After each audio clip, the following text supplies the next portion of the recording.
రామాయణంలో రాముడు అరణ్యవాసానికి వెళ్ళిపోతున్నప్పుడు కౌశల్య పిలిచి ఒక మాట అంది, రామ ఇంతకాలం ధర్మం పాటించావు, పెద్ద గొప్పేం కావు. దశరథ మహారాజు గారి కొడుకువి, జనక మహారాజు గారి అల్లుడివి, సీతమ్మకి భర్తవి, లక్ష్మణ భర్త శత్రుఘ్నులకు అన్నగారివి, హాయిగా సంతోషంగా ఇక్కడ ఈ మహానగరంలో ఉంటున్నావు. కాబట్టి నువ్వు ధర్మాన్ని పాటించడానికి ఇబ్బంది ఏం లేదు. కానీ ఇప్పుడు నువ్వు అరణ్యవాసానికి వెళ్తున్నావు, నీకు మనసులో ప్రశ్నలు వస్తాయి.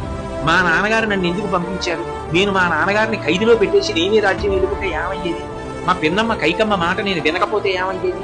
నాకు ఎందుకు ఈ కష్టాలు? నేను ఎందుకు అడవిలో పడుకోవాలి? నేను ఎందుకు ఆయన చెప్తే ఆయన 2 వరాలు ఇస్తే నేను పాటించడం ఏంటి మా నాన్నగారి మాట అన్న ప్రశ్నలు వస్తాయి.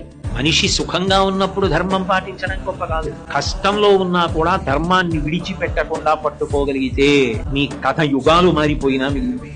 కష్టం వచ్చినప్పుడు సౌకర్యవంతంగా ధర్మాన్ని వదిలిపెట్టేసి ఎప్పుడు నీకు అనుకూలం అనిపిస్తే అప్పుడు ధర్మం పాటిస్తానంటే అది నీ కథ శాశ్వతం అవడానికి ఎలా కారణం అవుతుంది? ఆ ఒక్క మాట పట్టుకున్నాడు రాముడు జీవితంలో, వశపడ్డాడు తల్లి మాటకి.